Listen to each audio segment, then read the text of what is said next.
Good evening, everybody. I am the Uncanny Omar. You are watching Near Mint Condition. Usually, well, no, it is always the home of collected editions, but tonight, this segment is Reels Talk, where we are talking about some movies, some TV shows. And in this segment, I'm not alone because to my left is this wonderful lady surrounded by a lot of cool things. Who are you, lady? Hello, I'm Ødfel. I'm a cosplayer and occasionally pop on here, usually for Reels Talk. And I'm super stoked to dive into Wonder Man today. I'm curious Yeah, how you think about it. I'm curious. Wait, you broke my heart last time with I your know, that's why I'm curious. breakdown Like, of Doorman, which I thought was brilliant. You were like, actually, it wasn't that great at all. Uh, so I'm curious what you thought about episodes 5 through 8. And because of our producer, James, we will also be talking about the Oscar nominations and some of the things we've seen, some of the things we hope win, and maybe some predictions. I don't know, maybe not. I know some people don't care about the Oscars. I've always gone to an Oscar party, but it was more so I could drink and talk to people. And I've been doing that since 2000. When was 2004? Because that's when the Lord of the Rings Return of the King was up for 11 Oscars and oh my won god. every single one of them. Did it really? Yeah, Return of the Oh King. my god. People were pissed that Sean Austin was not picked to be in a best supporting role because they were like, why didn't they go? Like, Sam was so great. He was, but he was up against some pretty heavy contenders. So, yeah. Okay. Yeah, Oddfell is here. We are here to talk about, first of all, Wonder Man and wrapping up those episodes. So we will talk about some spoilers just in case. So I'm going to show the little ticker, Wonder Man episodes 5 through 8, spoiler talk. So after the whole Doorman episode, we go back to Normalville, sort of. We've got a chase episode where both Simon and Trevor are chasing this one guy that could have recorded Simon using his powers with his GoPro camera. I'm glad someone explained how GoPro cameras work, that you don't automatically upload the video to a streaming service. It goes on a card. So I learned that from watching that episode.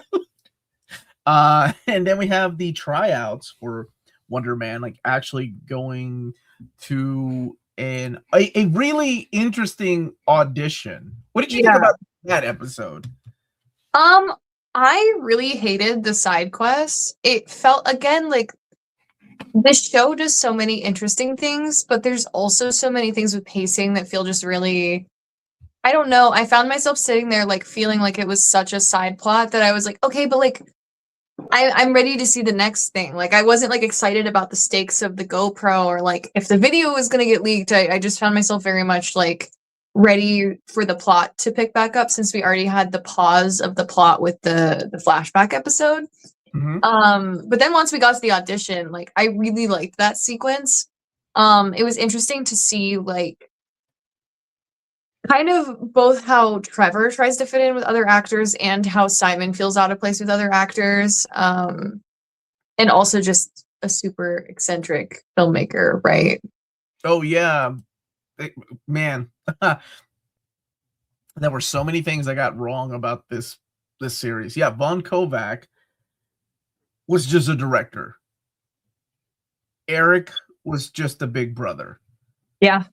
And we'll talk more about that here in a little bit, but just weird. He finally gets the role of Wonder Man. And there's a beautiful flashback between him and his dad going to the movies. And why Wonder Man perhaps is the most important thing to him. And then the reveal to Trevor revealing to Simon that he's been working with damage control. And how is he going to fix this? And Simon letting out an outburst. Probably one of the most action scenes in the whole series, all 8 episodes, was him blowing up that studio. And then, of course, the next episode, the final episode, is trying to figure out who did it. And Trevor's like, yo, I figured out how I can do this, how I can make it right. The second he called, I was like screaming. I was like, no! He went on and turned himself in.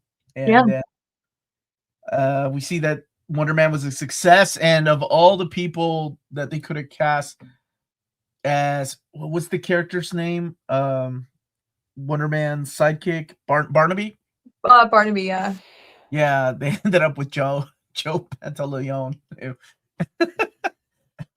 who of course Trevor hated. Yeah. And yeah, you see the success, you see the rise, you see him getting the like pick roles, and also missing his friend. And then he does a interesting thing towards the last 15 minutes of the final episode where he decides he's gonna go and study a security guard. At first, you're like, okay, I know where this is going. A security guard that's working at damage control, and it's just a thing to get his friend out. He's pretending to be there as Simon Williams, the actor, but also to gain access to the facility where he can go and break out Trevor. Yeah. Did he need to do all that? Absolutely not. He's got power enough to go through there and just break him out if he wanted to. It's not like it's a super secret location, but I guess it made for some interesting drama. I mean, that's why we have things like this. Sure, there could have been a lot of shortcuts as to how he could have gotten him out. And then it ends with both of them flying away. There's no super villain. There's not a fight outside of him just beating up a couple of goons in episode, what was that, 5? Mm-hmm. A couple of explosions and some flight. This could have been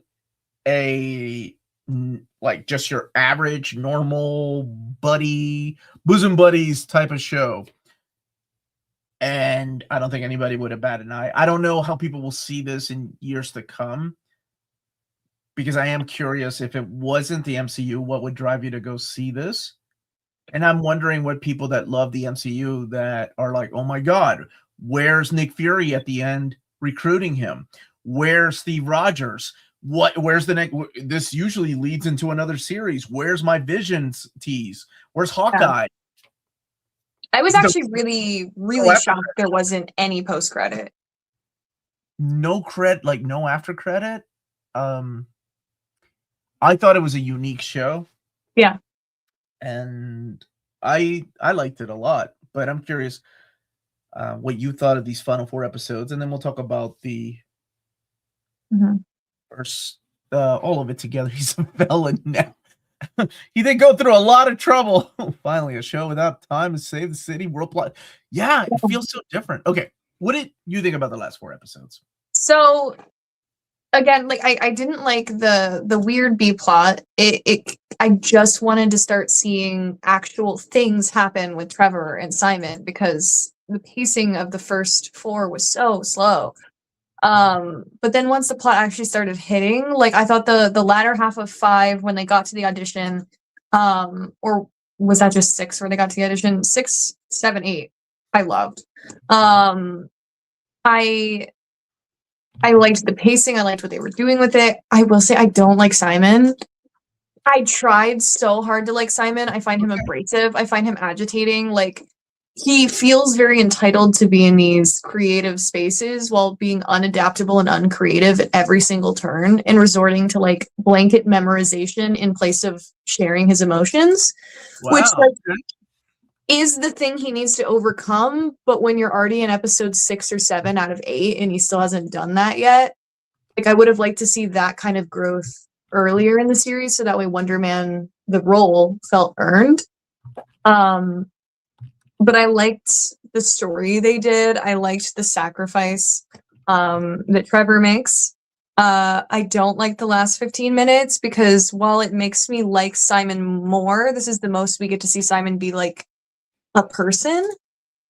It also really takes away from his sacrifice, because to me, when you have a character make like a really meaningful sacrifice and undo it within the next 5 minutes, it really just doesn't hold any weight to me anymore.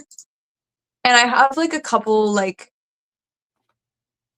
things in my head where I'm like, okay, did they want to save that for like another thing, but then they realized they're not bringing Simon back for anything else, so they just made it the last 15 minutes? Because like I would have loved if the show just ended at the premiere and we're kind of in this limbo of like, Slattery's in prison and now Simon's a big star. You'll see him again at some point, and that would have been like way more of an impactful ending to me than immediately, I don't know, kind of nullifying Trevor's whole sacrifice. So you and I have a difference of opinion when it comes to Simon. I actually really like him. Hell I yeah. like the character because while I do find him frustrating, I can kind of sympathize with him and Mhm. actually can see a lot of myself in him, like in the way he kind of shuts off and doesn't think he has anybody that has his back. And then in the end, like his own brother, who he thought he had a rivalry with, just said the best things about him. And that says probably more about the character. And maybe I kind of like that because unlike a lot of shows and a lot of movies, they give characters closure where like him and his girlfriend sit at the bar and they kind of go their separate ways, right? Like Yeah. there's almost like a I don't know, it seems like the beginning was a build up for maybe this relationship continuing, and then when we see them at the bar together, it was like, no, this is a definite ending of a relationship, and they are gonna go their separate ways. I do see what you said about Trevor's sacrifice because I thought that was a beautiful moment. I Mhm. really, really like Trevor and Simon together, and I would see a damn season 2 with both Yeah. of them. I would Um, have too if they would have like let that cook and made that a thing. And like one of the things I do like about Simon is like I think he's extremely well written. I personally do not like him, but they did a mhm. really good job writing him with that personality and with those pitfalls. And like the actor does a phenomenal job because when Simon is giving these hollow performances, the actor is able to do that and then immediately go back to being genuine when he's being Simon not acting. So like he's phenomenal. And like I want to like say like Simon's writing's great. I just don't like him. Like, Well, and I think that's part of the show is that you're yeah. not supposed to really like him, and I think you got what they needed to get out of the Mhm. show yourself because I really do think the character's not supposed to be liked. And later on, you kind of grow with him and Trevor kind of brings Yeah. out the best in the character. Like I do that scene, like when Trevor is talking to him about acting, how you're supposed to draw everything that you are, like it draws from all your Yes. experiences. Like that was a beautiful scene between two people that didn't seem like they were acting, like legit friends. I thought that was a really cool scene, and that kind of summarizes how I feel about the entire show. I thought it was beautifully done. Sometimes, because it's an MCU show, and like you have goofy moments that interrupt that momentum Yeah. of um, sincerity and just people speaking from the heart. Yeah, I had the same issue with Superman. I know you haven't seen it yet, but there's beautiful moments in Superman that I thought were ruined by James Gunn being James Gunn and throwing jokes in there. Yeah. Uh, but here, not so much. I really like the chemistry between both of them, and I think to me that was the big driving force behind this show, because I can see people finding it completely boring. Like, what's the point? None of this is Mhm. gonna matter. It's not like at the end you don't even get a Simon Williams will return in No, and Avengers Doomsday. that is truly why I feel like they put that rescuing Trevor thing at the end because I'm really wondering if they were like, yeah, here's where we want to end it, hard cut, and then we're told they're not using Wonder Man for anything else because I'm like, it felt so separate that I wonder if they were like, well, we just want to finish telling like what would happen because if we're not able to, and I'm really like with how it's set up, that's really how it feels. And I would not be surprised if we unfortunately don't see Wonder Man again, at least for a while. Because I do know they keep saying Doomsday is going to do like a new world state. So it might be lost in the shuffle. Yeah, and I don't know. I myself would love to see a follow up to this, but I don't know I if it's would too. I don't know how well it's perceived. I don't know if critics like it. I never look at those kind of things, so I'm curious what everybody else thinks, right? Yeah. And what everybody else thinks that doesn't read comics.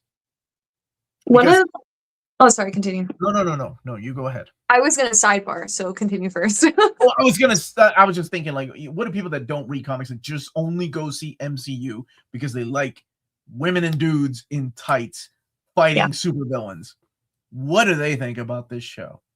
Because the show is not like the comics at all. There No. are aspects like the comic, kind of like aspects of She-Hulk that you found from the comics, but it is definitely like even the most Peter David laid back issues, or those 90s issues of Wonder Man, they still had supervillains. They still had him fighting Grim Reaper. They still had him teaming up with the Vision. That's another thing too. There's no ties to the Vision. Mhm. There's no ties to the Human Torch. So if you're like a comic book nerd going, well, actually his essence went into, none of that. So he has no attraction. Well, maybe he does, because we all do find Elizabeth Olsen extremely hot. But I'm saying there's stuff that, that bond that you have in the comics of like, why is this dude Simon Williams hitting on me? Like there's none of that. There's no connecting there. Yeah. No, absolutely. Like it's interesting because since Wonder Man is a facade in the facade, we don't even get the super suit until like the last 30 minutes. Sorry, at the highlight, I'm sure both Wonder Man fans are mad that it's different from the comics. Ouch. That's less than Legion of Superhero fans. Both.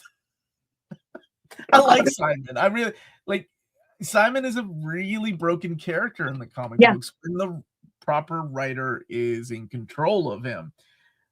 Most writers just kind of use him as a tank, and that's pretty much about his only role. I will say, I agree. Yahya Abdul Mateen is a very handsome man, dude. Yeah, and very charismatic and charming. Yes. Maybe that's what like I kind of felt like he was a good dude. Go ahead. Now, you said you were gonna. I wanted to circle back. The scene you were talking about that you really liked. I really dug that scene because like through this whole thing, like we're shown time and time again, like he cannot really express himself. He can only like he's really good at memorizing things and like capturing it and drawing correlations of how he can use things. Like when he regurgitates like the scene from Pretty Woman, right? When he was doing that, I was like, wait, what? He's breaking the plates. So I really liked that scene because like despite him still not opening up to Trevor as like Trevor pours his heart out about like how like your life and love and loss, like that's acting, he turns and he delivers the line he's been trying to like workshop for this like dual performance with Trevor in such an emotional way. And then when they start like calling and repeating, it's like even though they're not communicating, it feels like they're finally communicating in a way that I thought was really well done. Okay, yeah, absolutely. I completely agree. Omar, you're so quiet. I was listening to Ødfel. She had me intrigued. I had going on a whole tirade about how much I love this show. I thought it was excellent. Okay, another surprise that I'm like, oh yeah, I forgot about that. No return of Doorman. No return of Doorman. Josh Gad is dead. Josh Gad will return in Avengers Doomsday. He's living in the void. He's going to come out of the Century, and that's how they're going to defeat Doctor Doom. Calling it now. Yeah. $5. Oh my god, that would be so stupid. Please don't do it. Please don't do that, Marvel. Please. I really wish it would have just hard cut after the premiere, and season 2 would have been like him getting exposed for having superpowers, and like he and Doorman decide to like fucking break out Slattery or something, right? Like that would have been like pull it back, have like the supers like come out of hiding or something and start like making a thing like we've been in performing spaces this whole time, like we've just been in hiding. Like that would have been such an interesting arc and allegory that they could have done. Oh no, are you muted?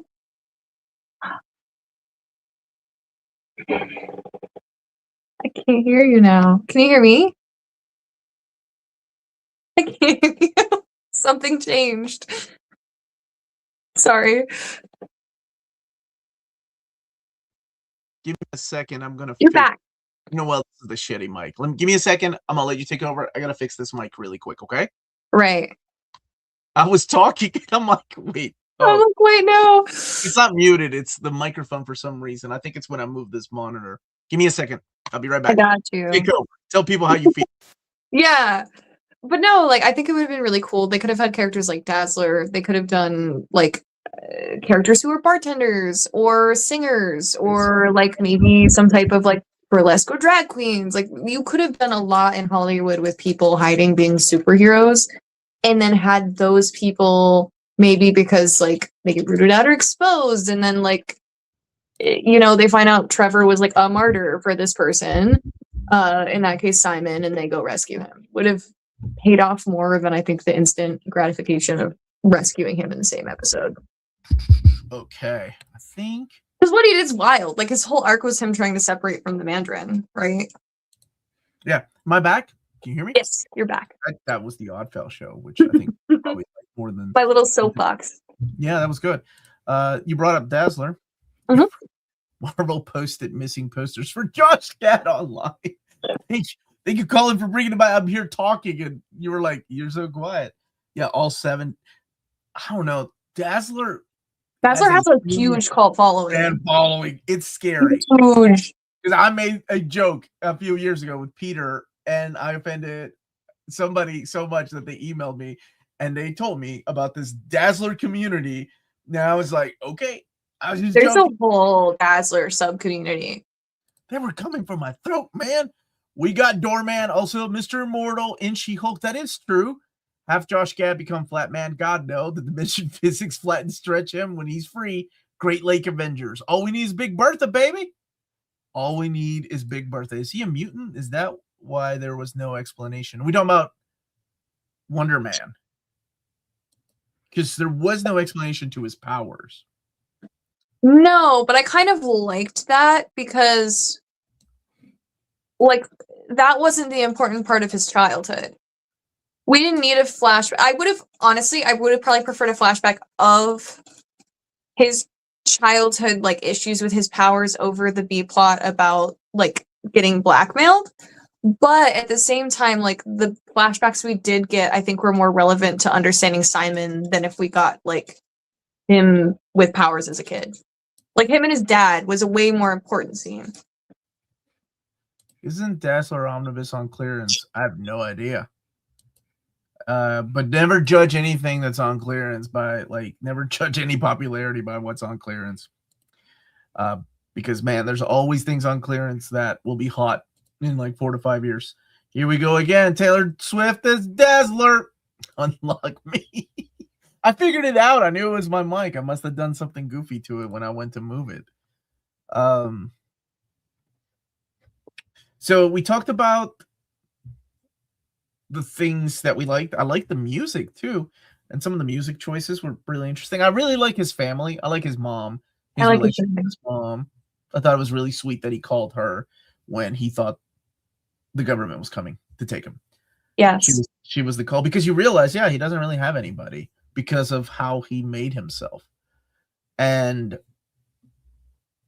I like him and his brother at odds, and then his brother really having his back, and then him and Trevor. I thought they were building it up, that flashback in episode 8. I'm like, oh, here we go. I was really scared. Yeah, going to be the one responsible. You know, we've seen it. And that's the thing I think I liked about the show. The things I was expecting to see, because my brain is thinking, okay, MCU, we'll get there. Did not happen. Including his brother becoming some goofy version of the Grim Reaper, like even wearing an outfit. Like, I don't know, like you mentioned drag queens a little bit earlier, so my brain went like, he's a drag queen calling himself the Grim Reaper, and that's the MCU Grim Reaper. And then, oh my goodness, the people that would have gone off about that. But you know what I'm saying? Like, I'm so used to the MCU doing things like that, that when nothing showed up, not even the after credit, I was like, wow, the show's over. That's it. Yeah, it's like with Hollywood again, like we had so much space for background C-tier shenanigans, like introduction to characters, like you mentioned, like Dazzler would have been a good introduction. Dazzler, Shade, like there's so many where I'm like, I'm surprised they're not just in the background or on a poster, or you know, even some of the ones, like I'm surprised we never saw any posters from like the singer who was in Agatha all along. Like, I'm surprised they didn't do any attempt at like celebrity, like MCU celebrity stuff besides Rogers the Musical. I think that the only thing that reminded you this was the MCU was Trevor. Yes. And him taking on the Mandarin role at the very end. I thought that was really cute. Yeah. You know, there were some Easter eggs, of course. Yeah, we mentioned some of the things like the Rogers musical And and of course the damage control, the Supermax prison, because that's where a lot of the people were in the She-Hulk show, I think, towards the end, whenever the finale was. I'll be honest, I've not gone back and watched She-Hulk again. I know. Yeah. I don't think I've rewatched really any of the shows except WandaVision, honestly. Like, a lot of them I've really liked. I just haven't really had an itch to rewatch them. Oh, and Moon Knight. I've rewatched WandaVision and Moon Knight. But other than that, like, I think I've only rewatched Hawkeye. I think that's it. Yeah, Hawkeye is about it. Hawkeye. Yeah, I haven't watched anything else. In that head punch scene in episode 6, I bet execs were like, how orange can we make the chunk and make it as Hulk? Okay, I thought he really did that when he punched through the guy's face. I was like, oh, is this where the show's? Did you think that's where the show is going? Is this what they're doing with the show? Yeah, because the super villain.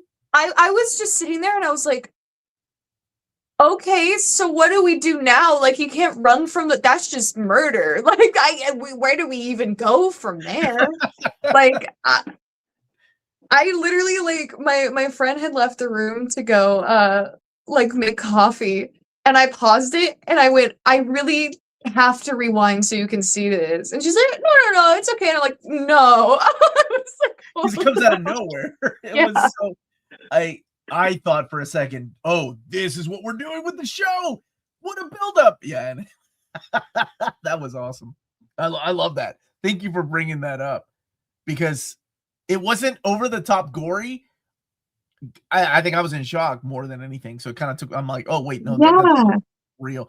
I've watched Agatha 5 times. That's awesome, dude. I loved Agatha. I just watched it for the first time this past week, and I really liked it. I did too. It surprised me how much I liked it. I like Aubrey Plaza's character, and I really like oh my goodness, I'm forgetting her name. The actress that plays Agatha. She's wonderful. Yes, I loved her. I also loved the tarot witch. Lilia. I loved Lilia. That show surprised me how dark it got. Yes. Like scary, creepy, dark. I liked it. Yeah. When he was arrested, he was actually wearing, I think I missed that. He was wearing 10 rings. I thought that was a nice touch. Yeah. To finally see.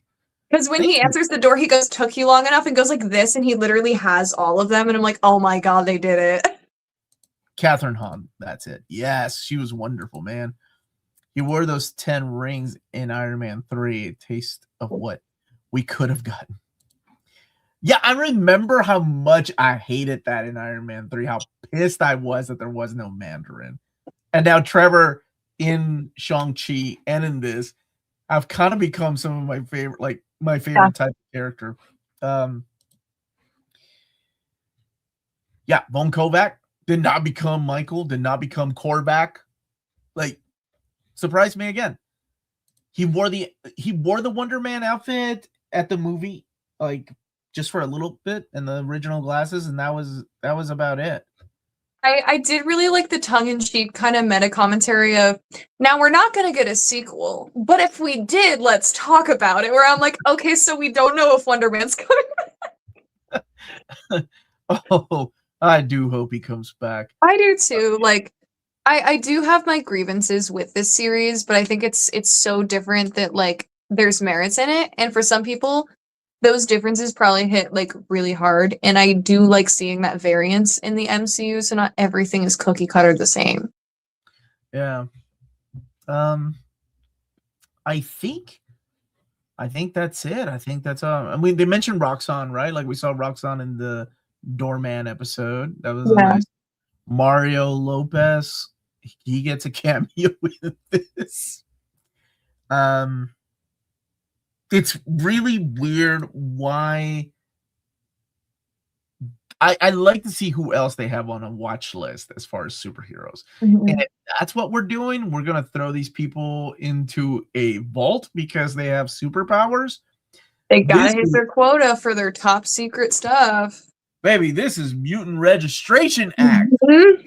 Like, or I guess later on, the Superhuman Registration Act in Civil War.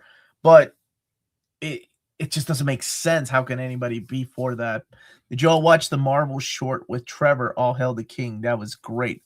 I did, yeah. And then I saw what was it? There was something else that just came. Oh, the Daredevil trailer. Yeah. Yeah, it's 42. That was the Prison and Civil War. Thank you so much. Roxxon and Dark Force equals Cloak and Dagger show canon.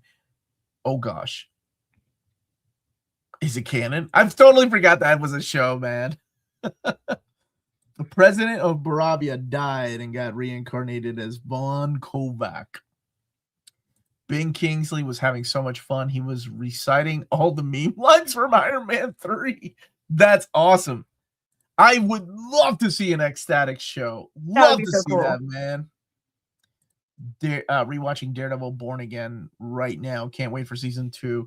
Maybe Ødfel and I can do that. I talked about maybe doing season 1 and doing a review of the Netflix show. It's on Disney Plus now, though. Oh, nice. Okay.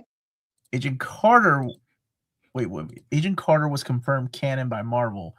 The show? Because what isn't the Jarvis character in the show, and he's the one that shows up in Avengers Endgame? Do you guys remember the FX? Oh, I love Legion. I thought that was a great show. Apparently, rumor is that the head of the damage control is gonna be played by Trammell Tillman, aka Mr. Milkchick. Really? I don't know. Wait, in what show though? The real question is, will Josh Gad return in Avengers Doom? He's in the Void, man. He's gonna become the Void. I genuinely think it would be so funny if they canonized the Void as like another plane, and it's just like Bob crashing out and turning around, and they get to make like "Do you want to build a snowman?" jokes where it's just Josh Gad in the Void with him. Can we please not do that? Because like, I feel like Marvel. It would be New Warriors one day, man. Severance is an excellent show. I love that show, man. Okay. Ødfel, and anybody that has watched all of Wonder Man, what would you rate all of Wonder Man? 1 through 8. Ladies first. What would you give it? I would give it an 8. 8 out of 10. That's exactly what my rating would be. I'm glad you liked it just as much as I did. I thought it was great. Yeah, like I do have gripes, but I feel like the writing was really strong and it was refreshing. We have Sir Ben Kingsley in a TV show. That's insane. Yeah. And Oscar winner, Sir Ben Kingsley. I don't know if they'll... The thing about the MCU that I got to give them credit for is that they do try to make each show different. Yes. Some of them work. Some of them do not, at least in my eyes. Of course, everybody has a difference of opinion. And I got to give them that. It's not like a cookie cutter show. You never know what to expect. Agatha is a completely different show than Wonder Man. WandaVision was so different than Hawkeye. And I got to give them more credit as due. So I think the Sentry's power are Dark Force related, but they can't reveal that and keep it vague to keep the metaphor for the movie alive. Also, that would include Josh Gad being 8 out of 10 and 8 out of 10. Now we got Trevor back. The real question. Will Justin Hammer ever return, or is he permanently stuck in Seagate? I think he's stuck. 6 out of 10. I don't know if Sam Rockwell would return. 8 out of 10. No, it wasn't him. Was he played by Guy Pearce? I don't remember. Sam Rockwell. Wow. 8. Also 7.5. I give it an 8. I really liked it. It was very satisfying to watch. 7.5. Vision Quest is up next. Yes. And I'm excited to see that and see what they bring with that show. That has to be different than WandaVision, right? Like, you can't repeat what they did in WandaVision. Yeah. Years was the I am. Oh yeah, he was the extremist, right? Those characters. Sam Rockwell. 8 celebrity cameos out of 10. Dude, there are people in this damn show I didn't know because I didn't watch Twilight. So I'm like, I don't know who that actress is. Maybe she is a real actress, maybe not. But yeah, having real actors in a show taking place in Hollywood, using the little green tennis ball as he's acting. Like, I don't know. It's definitely a show for people that like Hollywood. Yes. Because I also think it's great. Like, he finally gets to do this dialogue about Trevor's character betraying him. And when it finally is so true for him and his emotions are so raw, he's doing it to a tennis ball. And like that in itself is so like tongue in cheek. Okay. I like it. Let me get this super chat. And was Guy Pearce the off-screen camera guy in the Trevor audition flashback uncredited? There was somebody talking to him. I never thought about that. And it was in episode 7. I've only seen Iron Man 3 like once, so I wouldn't be able to clock his voice. Like I haven't seen it in such a long time. I did not care for that movie, but I will rewatch it again. Now, where's our Wonder Man and Great Lake Avengers Epic Collections? I think we'd get a Great Lake Avengers Epic Collection before we get a Wonder Man Epic Collection. Now, what I want to do is look at some of these Oscar nominations. So, everybody, join us for that if you care about this kind of stuff. And we can discuss some of these things that are coming out. And a big thank you again to my buddy James, our producer, for putting this together. All right. There we go. The Oscars nomination. Oh, Wonder Man at the bottom there. Oscars Wonder Man? Live March 15th on Hulu. What? Much love back to you, my dude. Thank you. Simon's past and shutting everyone out to avoid being hurt or experiencing loss again makes his betrayal hurt. Man, dang, I felt that. I loved it. I liked it, man. Besides for that sucks Iron Man 3. It's actually pretty good. You know, where's the near mint condition nomination? Thank you. Where is that? We need that. All right. So, best achievement in casting. We are looking at Hamnet, Marty Supreme, One Battle After Another, Secret Agent, and Sinners. So I've only seen 2 of the movies here because I believe Hamnet, Marty Supreme, and Secret Agent are the 3 movies that are also up for an Oscar that I haven't seen that are still in theaters. So they're not streaming anywhere. Sinners is on HBO, and so is One Battle After Another. And based live action short films. These are usually found on YouTube. Like you can find. And how have you not seen John or Jane Austen's period drama? How have you seen that? I haven't. I watched a lot of trailers for all the ones I didn't know right before this, and like that one seems so silly and fun, and I really want to watch it because it's just over the top. Like it's stupid for the sake of being fun, right? We get this like serious moment, and then the whole thing boils down to kind of being like a period joke and like a commentary on like the genre. And I'm like, that one looks really fun. And I would argue it's one of the few like fun, lighthearted movies that made it to the Oscars this year. Like a lot of these were very heavy films. When I saw the title, I thought immediately of you. Surely she's got to have seen that one. Best documentary short film. I've seen Arm Only with a Camera, which is a really powerful documentary, and Children No More. And I saw The Devil Is Busy. I think all 3 of those are on HBO right now. I have not seen All the Empty. Wait a second. No, I have seen All the Empty Rooms. That's a really powerful one, I think. That's the one. I think it's about a school shooting. Yeah, to go like he goes to people's houses and it's the kids' rooms that are empty and he takes pictures of them. And that's a woo. Is this real? Dude, is that Capsule Corp? That's a Capsule Corp. Marty Supreme is essentially white privilege, the movie. Oh, on the docket, baby. I'll be watching that. I at least have to watch the 10 Oscar movies. Honestly, the one with the horse, the Perfectly, is a Strangeness. I want to like look into like what that's even about because the trailer was so cryptic but so pretty, and I'm really like intrigued about it. Especially for it to make it this far with documentaries that are very like journalistic. I'm curious what it's got cooking.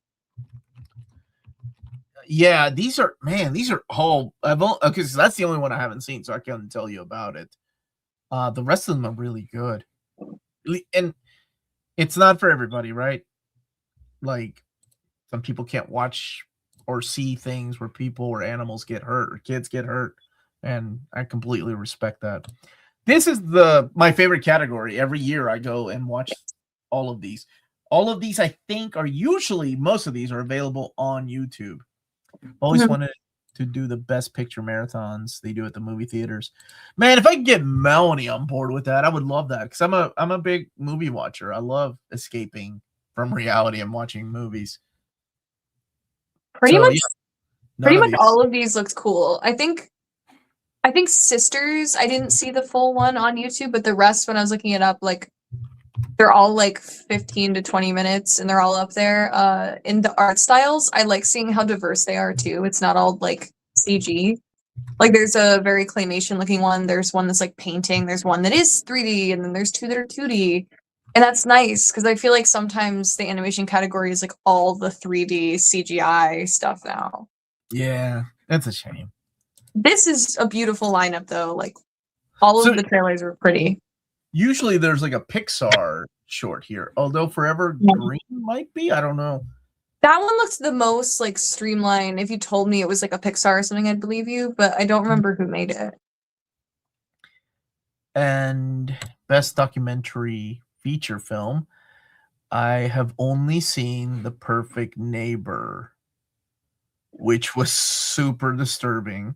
Yes. Netflix. Oh no, I did see The Alabama Solution. I have not seen the first three.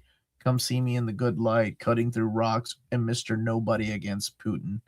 The first three were the more intriguing to me. The latter two are, I think, definitely disturbing and important. Yeah, like the Perfect Neighbor is about the lady that gets shot, like they her kids behind. It's messed up, man. I mean, like I said, documentaries are not for everybody, because part of the reason movies exist is so we can have an escape, right? You don't need to be reminded of all the bullshit that's going on in real life. So people can't do it. Like my wife doesn't like watching documentaries. I do. Mr. Nobody. Sorry. Mr. Nobody Against Putin looks phenomenal. Like the trailer looks so good. Is he really that little? No. No. Okay. But like that one looks so interesting and risky that I'm like, this man has to be in like witness protection now. He had to have made that and then like, genuinely gone in hiding. Like that one's really cool. Cutting Through Rocks is about a Muslim woman in a political position and like her struggles getting the community to respect her. Looks very good. I like ones, especially in this climate, that have a message of hope, because I feel like there's just so much sad right now. That's life. I mean, that's life all the time, right? There's so much sad now. And that message of hope is what keeps us going. And I think that's why we look at escape in comics and in movies, or maybe I'm just then hopeful about that. Best original song. We live in a world where K-pop Demon Hunters is up. This isn't the only category either, as we'll see. I feel like it's gonna win. Like I listened to all the songs, but like at the end of the day, like Golden is on mainstream radio, and the other ones I haven't run across. I'm gonna say that one more again. We live in a world where K-pop Demon Hunters has a song in best original. That the thing is, I haven't even seen it. All my friends and my kids' friends have seen it and love it. Next year, I might get a documentary about a missing case of Josh Gad. Oh, you saw Mr. Nobody versus Putin when I was in California. It was a real deal. Yeah, I really want to see that one. It looks incredible and inspiring. So I really like Train Dream. I thought that was an excellent movie. I love Nick Cave too, so I'm biased. Okay. Dude, okay, I will make you a promise. Well, I mean, it's up for an Oscar, so I have to watch it. That's the rule that I've lived by since I was in college. And I have forced myself to watch a lot of crappy movies over the years. Like I went with a good friend of mine, my buddy Matt. We did the AFI 100 list. Nice. And that was the AFI top 100 before Lord of the Rings and a few modern movies were added to it. It was rough. I'm not gonna lie. Like, it was really rough, especially some of those movies in the 40s. And I'm like, why am I watching this? Dude, this is so true. K-pop Demon Hunters might have been the reason why the movie theaters are still around. Like, they did so much for movie theaters. It was insane, the numbers they were pulling. While still being available on Netflix is the most bizarre thing. Because people always complain, like, why do I got to go to the movies and spend $50 on popcorn? I could be at home watching it. That's K-pop Demon Hunters. And people still went out. The youth, they showed up. I have not seen a movie hit that like young girl demographic this hard since Frozen. It is so impressive how much this movie just hit at the right time to the right demographic. I think, that's what I remember Amanda used to tell me that audience is the audience that movies need to hit. It's the women. Because people forget about that. Like, superhero movies, Bond movies, horror movies. I don't know. They're mostly geared towards guys, but they forget about this target audience of women, the demographic. And holy crap, when they went to show up at Barbie, not that saying that only women went to see Barbie, but the amount of money that Barbie brought in was insane. And then it was like producers waking up going, holy shit, we need more movies with women. Like, we need to bring. And I think K-pop Demon Hunters is one of those movies that's going to wake up a lot of people in Hollywood going, we need to start targeting movies toward a younger demographic than what we've been doing. And maybe absolutely we'll see a change in tone in not just movies, but like superhero movies and horror movies. Yeah. Like, people, like my friends' kids really love those Fear Street movies. Oh, yeah. Yeah, and I think they're complete junk. And I'm like, I don't get it, but I'm not the target audience anymore for that. So, sorry to backtrack. You want to go back to this? Yeah. Did you like Train Dreams? Because I had never heard of it till like looking up the music video and watching the trailer. It looks interesting. Loved it. Loved Train Dreams. I thought it was an excellent movie. I believe it's on Netflix, if I'm not mistaken. It's on Netflix. I'm gonna watch it again. I really, really liked it. I thought it was beautiful. If you had to pick one of these songs, is that the one that you would pick? I don't know, man. Sinners soundtrack was so good, dude. Sinners soundtrack is incredible. Because I'm like, that's the thing. It's like, I listen to all the songs and I'm like, Train Dreams is a song I would like put on a playlist and listen to normally. Yeah, but, like, I lied to you, but it's so hard. But you know what? I don't know. I haven't seen K-pop Demon Hunters. And what if that bumps, man? What if that's good? I don't know. I feel like it's probably going to be K-pop Demon Hunters with how popular it's been. But if I had to pick one that I think is probably the strongest song of the year, like I really liked the Sinners score. Yeah, that score was amazing, and the whole soundtrack was good.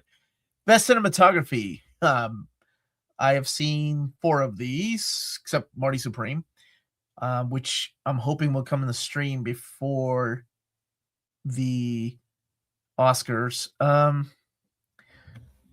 tell you what, dude, it's gonna be hard to top Sinners for cinematography.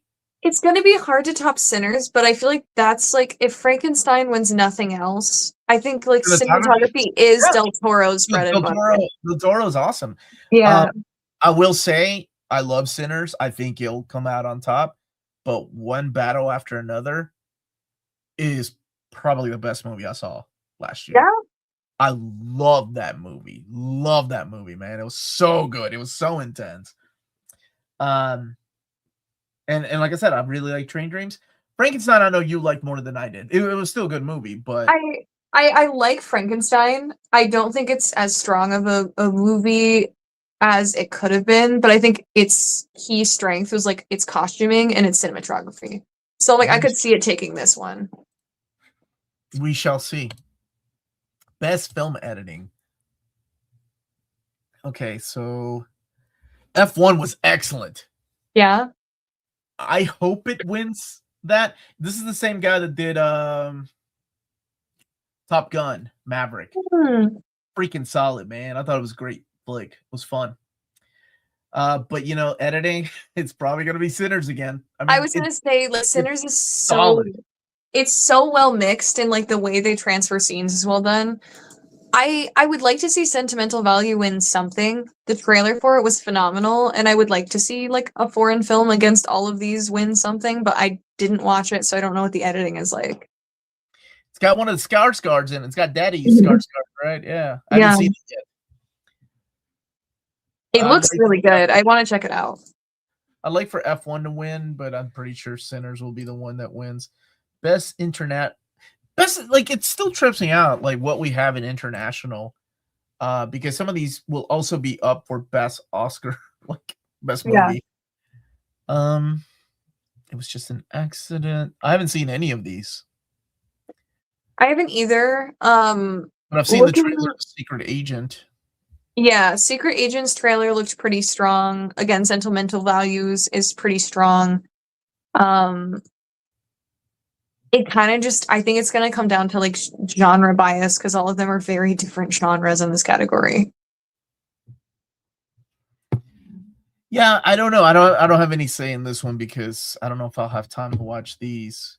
Well, besides The Secret Agent, which, like I said, is also up for an Oscar, which is just really strange why they still have those separations.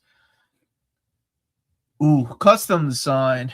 I think, you know what? I think Frankenstein. No, I don't know. Sinners. God damn it, man. I think Sinners is going to be like. I don't think it'll be Sinners. Okay. Just because I feel like in the grand scheme of things, the era it's from has less complex costumes. Even though they were well done and they were very historically in tune, I think things like Avatar or Frankenstein that have the very in-your-face, over-the-top costume design are definitely going to pull the eye of people a little bit more. Same with like Marty Supreme, right? Like that's also a period piece. I think it's supposed to be like the 80s or maybe the 70s. It's kind of hard to tell. But it's clothes, right? Like I think it's going to be hard to go up against these over-the-top like theatrical ones. And it's usually the over-the-top theatrical movies like that will end up winning because it's like that one category to satisfy the nerds. I can't believe I paid to see Avatar in theater. I hate those movies. I actually like Avatar, and I didn't see Avatar 3. CG characters for costume, but no Wicked 2. I am a little cranky about it because I'm like the costume designs for Avatar 3 are very impressive, and I have seen like them on mannequins. They were made in person, but it does kind of feel unfair when they're garments that don't actually have to move and be worn by real people to hold them to a standard of the costumes that do have to move and react with real people. You know what I mean? But I don't know what category I'd put it in if not that. So it's hard because like it is amazing designs, but like, yeah, it's to be scanned in. It's not to be actually worn. It is crazy not to see Wicked 2 in here. I'm surprised that Wicked is not on this at all. Yeah. But also, I don't know. It wasn't as good as the first one. It's just my take. Best makeup and hairstyle. Okay, Frankenstein might get this one. I don't know. I watched because what's her name played 2 roles and I didn't even notice. Dude, that's how good it was. It's so good in Frankenstein. Honestly, I watched the trailer for Kokoro, and it also looks incredible.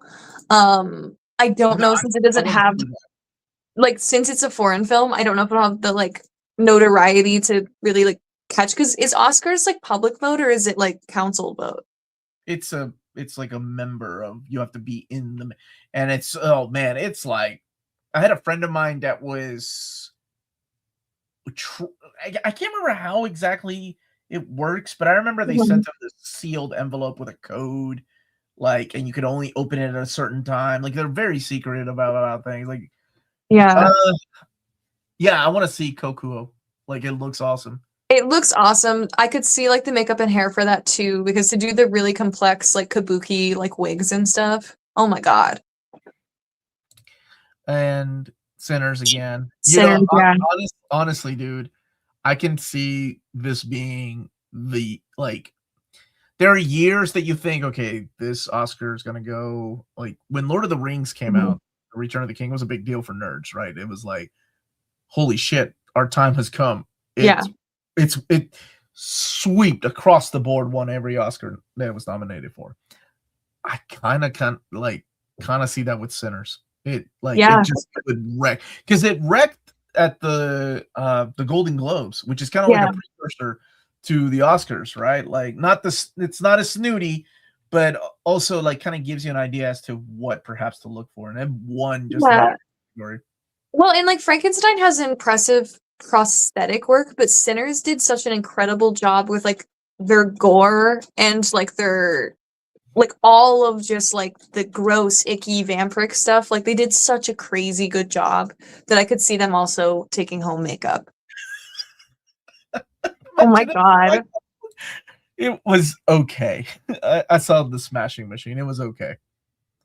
But I want to see Kokuho, and I'm not sure what this is, but I haven't even seen the trailer. It is okay, so the trailer looks insane. It is a they can if they the trailer calls it Cronenberg meets Cinderella, which is an insane sentence to say.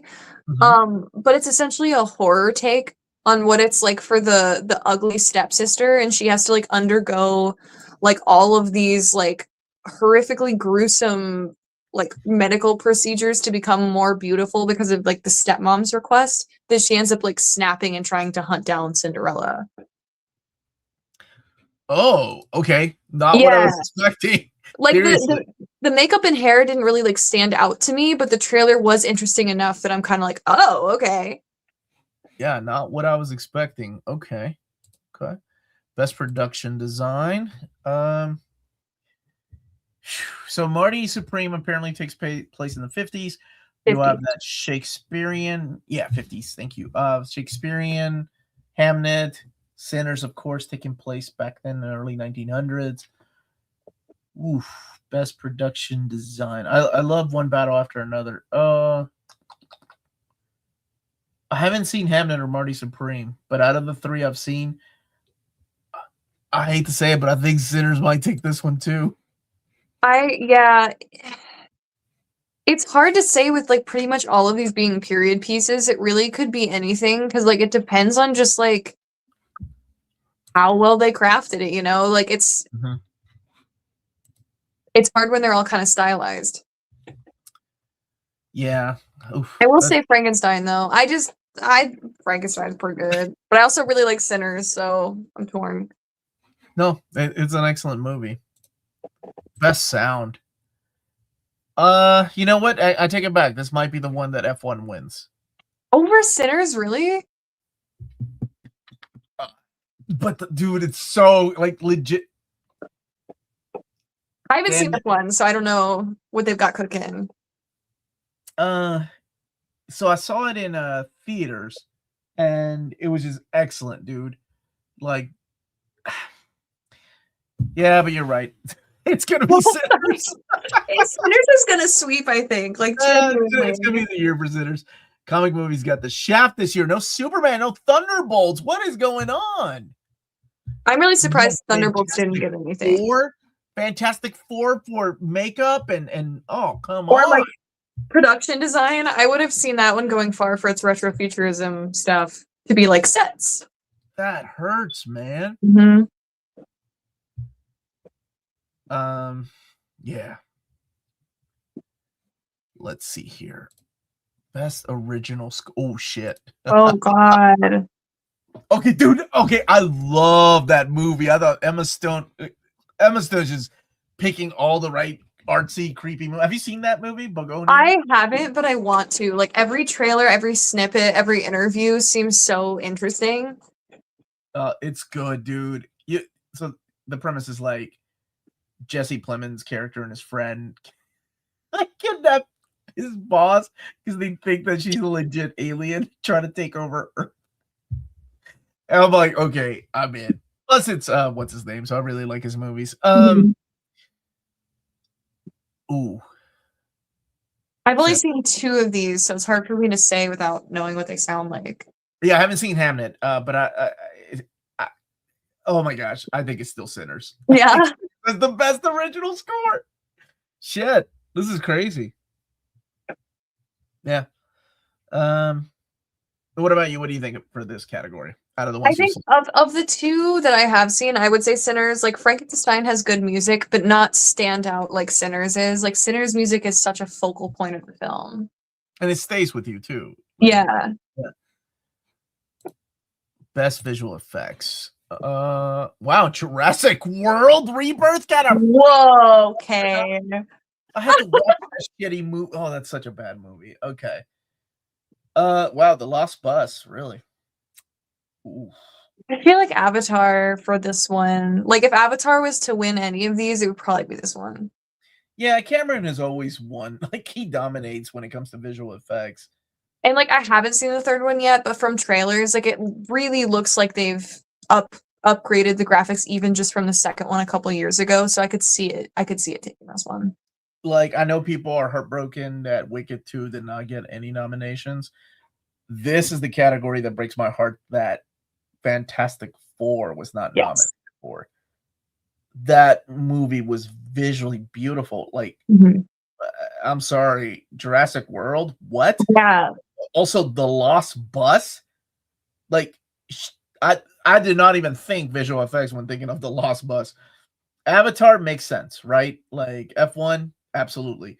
Sinners, yeah, but no superhero movie. This is the category for Tron 3. You know, I finally got around to see that. And I can see why Jared Leto is a curse. So hopefully he will not ruin Skeletor. If Sinners wins best score, it would be Ludwig's third Oscar. He's great, man. Best visual effects, the gigantic chip Zdarsky's cut out. I think, you know, man, if Sinners beats out Cameron, that's gonna be crazy. I do think, you know, Fire and Ash is great. I think it's or visually pleasing, but I think Sinners might take that one too, man. Best adapted screenplay.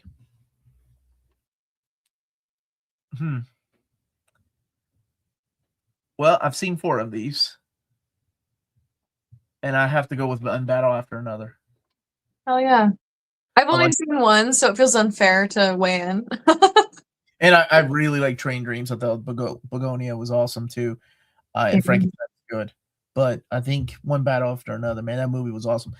Like, Sean Penn was stellar, dude. He was so good in that movie.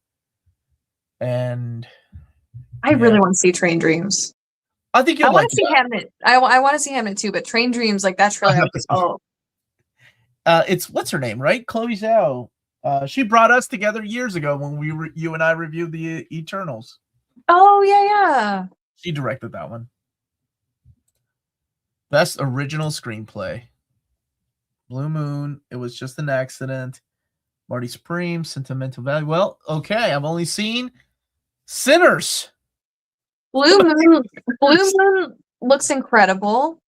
And I would like to see something like that win. I like when they do kind of like biopic type stuff about like creatives.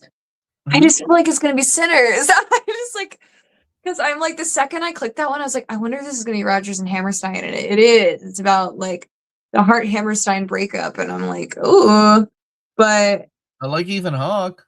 Yeah, it looks really good. I just don't know if it'll have the sway power to beat out some of these other ones that have more like name value. And Margaret Qualley, man, she's great. I love Blue Moon. I haven't seen One Battle, and I'm scared I won't like it. I loved it. Melanie did not. She did not like it, man. Oh, here we go. Best Supporting Actor. Sean Penn. Oh, you know what, though? Delroy Lindo. Oh, damn it. I think Penn has already won in the past. Dude, Delroy Lindo was awesome. He was so good in Sinners. Shit. I don't know, though. Jacob Elordi was pretty much the lead of that movie. I don't know why he's supporting actor. Here. And he did a phenomenal performance because most of it was acted with his eyes in all of those prosthetics. Like, I think Elordi, that's a phenomenal performance. Man, this is tough. I know, I'm pretty sure Sean Penn has won already. I'd love to see Delroy Lindo get it. Oh, damn, but Sean Penn. He was stellar in One Battle After Another, man. He was so damn. creepy and terrifying, and just he was good. That gets my vote. I can't believe Del Toro's also in there for supporting cast. His character was interesting. Supporting actress. Let's see who we got. Oh, Weapons. Oh, Weapons. The hair. Look at this, man. Like two horror. Mm-hmm. Wow, horror categories, man. I've always been a big fan of Amy Madigan. I loved her in Field of Dreams. I've been a fan of her since the 80s. Yeah. But that woman, man, Wunmi Mosaku, oh my gosh. Dude, Wunmi, like, she carried so much of that movie that I'm like, I kind of hope it's her, because she's like one of my favorite characters from that, probably. Like, she was great. She was also in Loki. She was in was Lovecraft. Yeah. I'm gonna give it to her, man. I'd love to see her win it. I would love to see her win it. She was like the heart and soul of that movie. Like, the twins were cool, but she was like, nah, this is what's happening and we're doing it. And I was like, yes. She was so good in that. So good. I haven't seen Elle Fanning or Inga in those two movies, so I don't know. Yeah. And Tiana was okay. She was okay. There's an awesome shot of her with a pregnant belly as she's got an AR rifle, like shooting it up. That's an awesome shot. Best actor. Okay. DiCaprio, Jordan, Wagner, and Secret Agent, Marty Supreme. God, Chalamet's up again. And Ethan Hawke. Has Ethan Hawke won anything? I know Michael B. Jordan has never won an Oscar. DiCaprio finally got his. I'd love to see. I mean, Jordan was good. He played two damn roles. He was so good. I was gonna say I'd love to see Ethan Hawke get something for Blue Moon, but honestly, like, Michael B. Jordan did such a good job convincing me he was two different characters that I had to keep remembering that he wasn't twins. Like their mannerisms and their small expressions, like, were so differentiated. Like, he ate that up. Yeah, my vote goes for Michael B. Jordan, and I don't think Ethan Hawke has won an Oscar. I don't think. I'm trying to think. Even the stuff he did in the 90s, I don't think he had won an Oscar. And DiCaprio finally got his.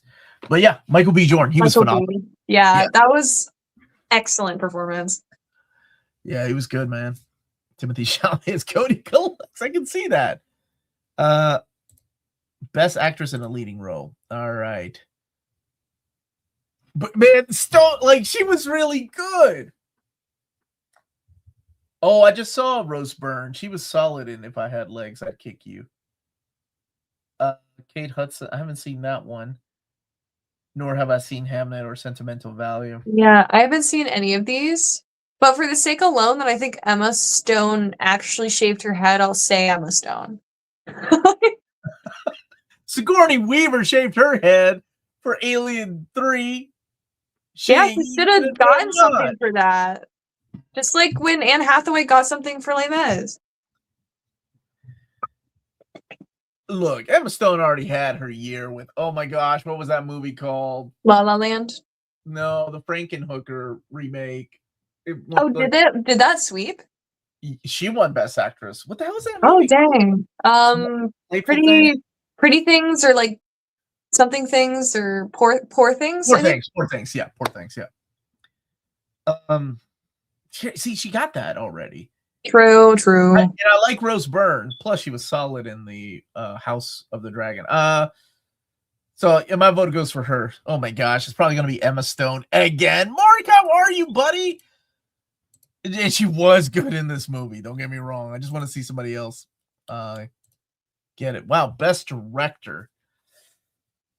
Woo, Ryan Coogler.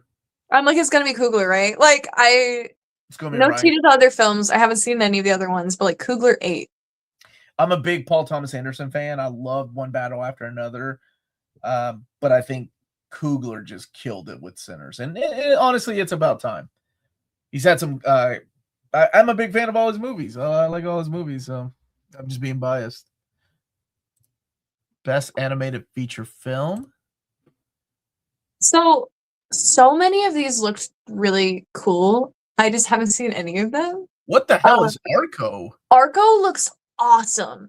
So it's about like this guy from the future who like falls down into her neighborhood, and like this like girl's trying to like hide him and make friends with him, and he's like, well, no one's supposed to like know the future, and it looks very like fun future. Like there's like a robot that like works in her house. Like it just looks fun, kind of sci-fi, kind of like coming of age.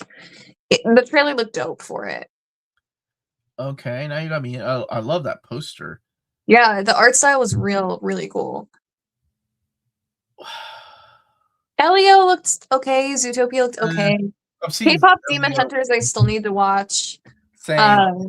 Little Amelie, the captions on the trailer I don't think synced up, because at least the captions I read, it's about like a little girl who like has white chocolate and daydreams, but that could just be the captions not being correct, but I couldn't really tell what that one was about. I don't know. I don't know about that one. K-pop Demon Hunter. You know what? Disney has had their field day, so Elio and Zootopia, I'm sure, are great. Arco, I love to see other companies win, but if K-pop Demon Hunter wins, that's gonna be crazy, dude. I think it's going to be, just with how much it's in the zeitgeist and like how big it blew up and like it's everywhere. I think it'll be K-pop Demon Hunters. Well, I mean, it could win Best Picture, but they didn't put it here. Okay.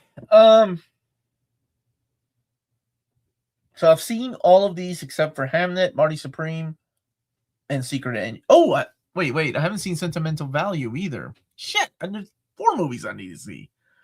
Out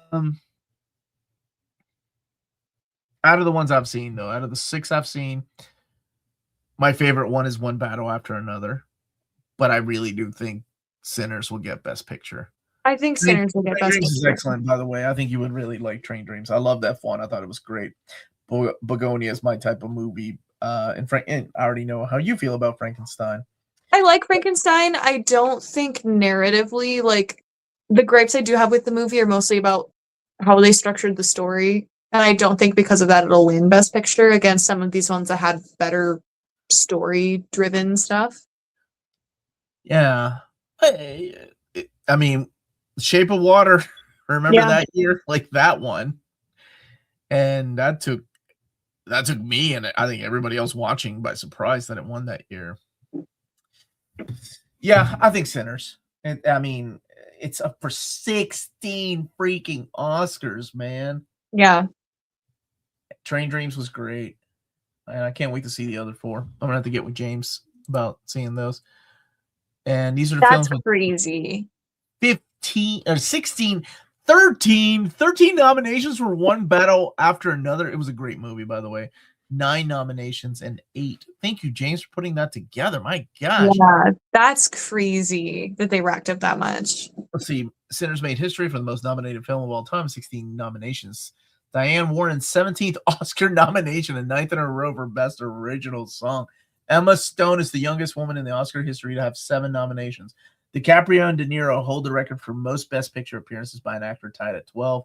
Stellan Skarsgård got his first ever Oscar in 54 years career. Paramount was the only major studio that received 0 nominations. Wicked earned 10 nominations during 2025, but its sequel did not receive any. That has to make you feel like you fumbled as like that movie. Like I can't imagine that feeling of like placing that much with your part 1. Well, you got enough people to go and see part 2. Yeah, I think they put all the good songs in the first one, and the plot was just okay. We just saw Sentimental Value the other day. My wife liked it, Daddies and Daughters, but I was bored to tears while asleep. No comic book movies, man. What is up with that? I'm really surprised that there's not a single one under any of these categories. Yeah, come on. Best costume. That's all we had. It's all we had, baby. Special effects. Damn it. What a shame. Well, those are your nominees, and this is us. So, next week, I'm not sure. Maybe Daredevil Season 1 is what we'll review if you've got time. Did you watch, out of curiosity, we've been watching, but I don't know if you have, the Night of the Seventh Kingdom? Yes, I love it so much. Okay. Dude, that Egg is such a cute little dude, and this was his episode, and I don't want to spoil what happens. The egg payoff was so good. We were like screaming at the TV because my roommate's been waiting for this moment. She was like, "It happened!" My wife called it. She was like, "Wait, does that mean that he's a wait?" And then at the end, you're like, "What?" Yeah, because you never. It's always a reminder that whenever I don't again spoilers, but whenever that happens with the finger, like, oh, that's right, it's Game of Thrones. It's that world. Yeah. Because like it's been fun to watch because like I didn't read any of the books this was based on, but like she has. So it's fun for me to like experience like a new lighthearted Game of Thrones story that I know nothing about. And it's fun for me to watch like her like react when they do the thing that she was hoping they do. So it's been a good time. I'm liking it. I like how different it is. I'm very, very excited for the next episode.